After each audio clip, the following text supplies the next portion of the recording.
Alright, so on this video, we're going to go over the warm-up.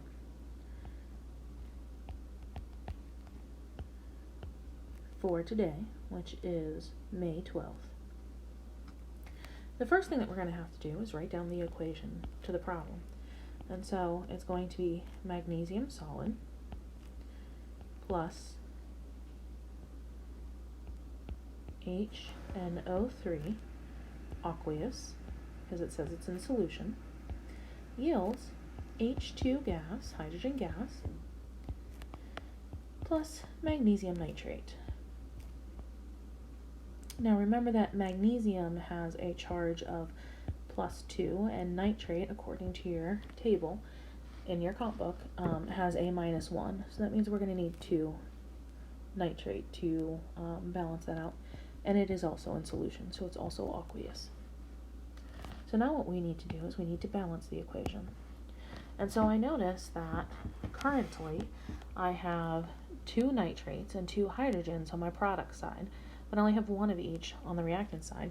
The nice thing is that they're together. So all I need to do is put a 2 out front, and now I'm balanced. The second thing that I do is I like to figure out what is it that they're asking me. And they tell me that I'm going to start with the grams of magnesium, and that what I want to try to figure out is grams of hydrogen. So then I ask myself, what steps can I do? And if you remember from the other day, that chart I made with what moles can convert to, what grams can convert to, and what particles can convert to, grams can only convert to moles. So grams of magnesium, if given anything other than moles, I have to convert to moles. So if I follow that rule, that makes it simple for that first step, because I have to go to moles. Well, now that I'm at moles let me compare things. So the only time I can compare 2 different substances is when I'm in moles. So I can go from moles of magnesium to moles of hydrogen.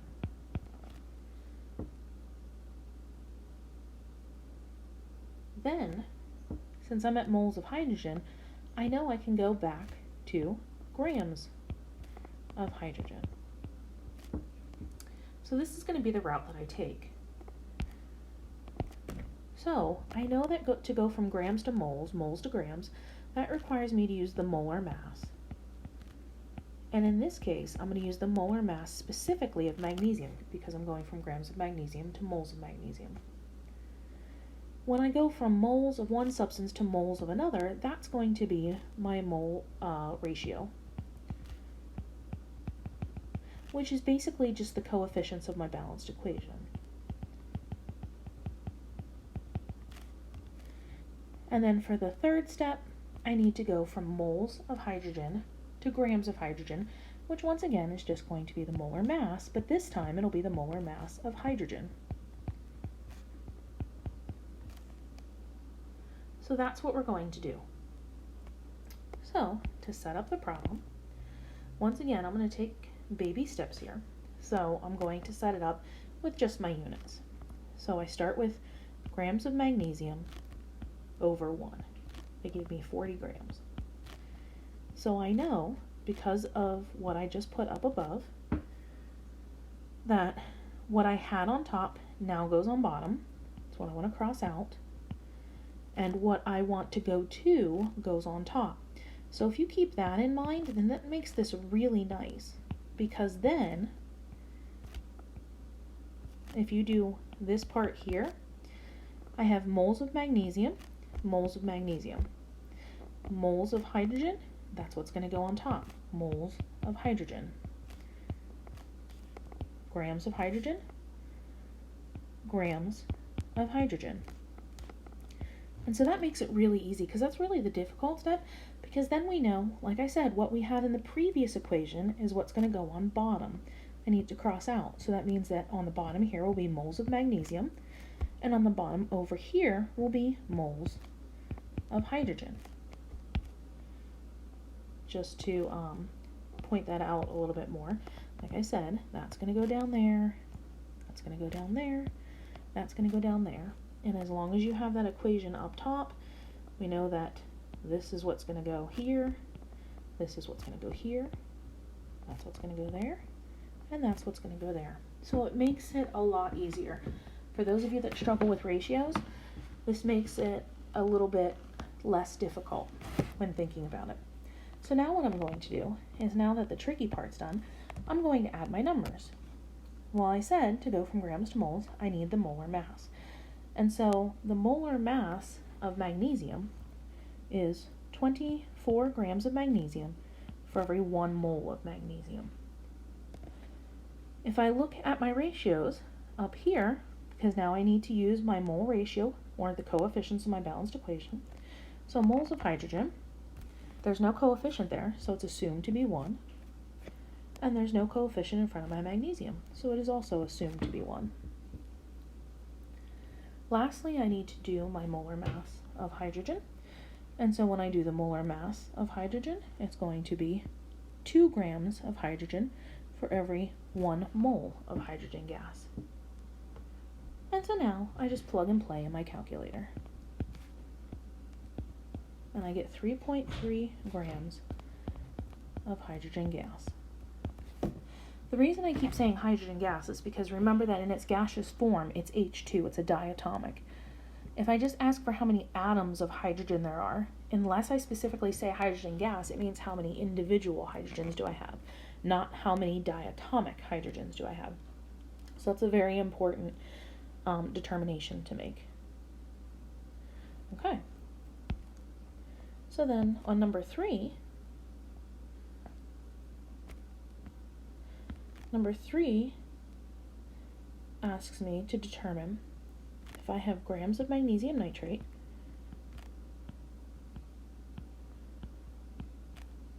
which was our aqueous, and I'm going to grams of hydrogen, which was a gas. So this question asks me, it says, in the previous question it was how much hydrogen should be used, should be produced from that 40 grams. So that's our theoretical. So this is our theoretical. Using what we start with, if all of it combines perfectly and nothing enters or exits the system, what will we get? So this is our theoretical. Number 3 is our actual. Number 3 is saying we actually produce this much magnesium nitrate. Now I don't know how much hydrogen is produced, but because of stoichiometry I can figure it out. It's hard to measure the hydrogen gas because, keep in mind, it's a gas, so it escapes the system if it's an open system, whereas the aqueous magnesium stays behind. So all we have to do is figure out the mass that left, and we use stoichiometry for that. So here we had, once again, I'm going to lay out the problem, so I know to go, I know to go from grams of magnesium nitrate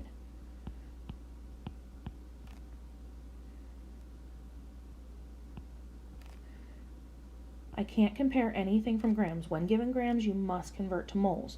So that makes this first step easy. I have to go to moles of magnesium nitrate because that's what the rules say. And so now that I'm in moles of magnesium nitrate, now I can compare that to moles of hydrogen. And once I'm at moles of hydrogen, now I can go ahead and compare it to the mass of hydrogen, or grams of hydrogen. And this is all hydrogen gas, remember. So once again, just going to finish following through. So this is going to be molar mass of Mg, NO3, 2, magnesium nitrate. Then we're going to use mole ratio, which is our coefficients, and then I'm going to use molar mass of hydrogen. And so, once again, I'm not going to do the numbers until last, I'm just going to keep it simple. So like I said, what I started with is what's going to go on top. So I'm going to start with grams of magnesium nitrate. I'm going to show you a little bit differently than what I did up above, because then maybe this will help you to process it. If this way doesn't work or the other way works for you, then don't worry about this. So basically what I'm going to do is just copy what I had up above. I'm just going to drop it down here. So moles of magnesium nitrate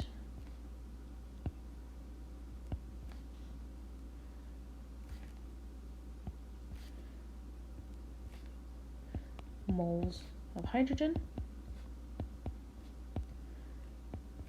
and then grams of hydrogen. Okay, so all I did was drop these numbers down. Then I need to put them over what they go over.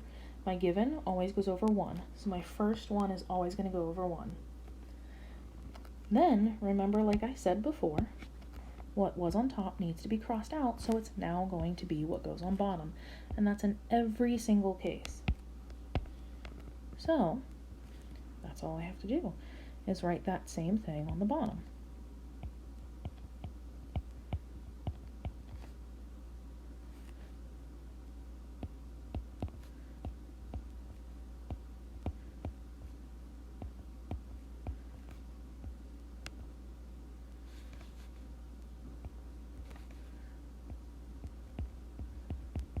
Alright, we're out of space there at the end. So then what I need to do is I need to balance, not balance my equation, I need to put the numbers in. And so it tells me that I'm going to have 300, oops, that's the wrong color. It tells me that I have 338.30 grams of magnesium nitrate. My molar mass is going to be 148 grams in 1 mole. In my balanced equation, from up here, I have magnesium nitrate and hydrogen, so those are both a coefficient of 1. So it's going to be 1 mole of hydrogen over 1 mole of magnesium nitrate. And then my molar mass of hydrogen, which is going to be 2 grams over 1 mole. And once again, once you plug and play in your calculator, you should get 4.6 grams of hydrogen gas, provided I didn't make calculation errors. Last but not least, so those two were the tricky part, but once you get the pattern of this, it does start to click and it starts to get a lot easier.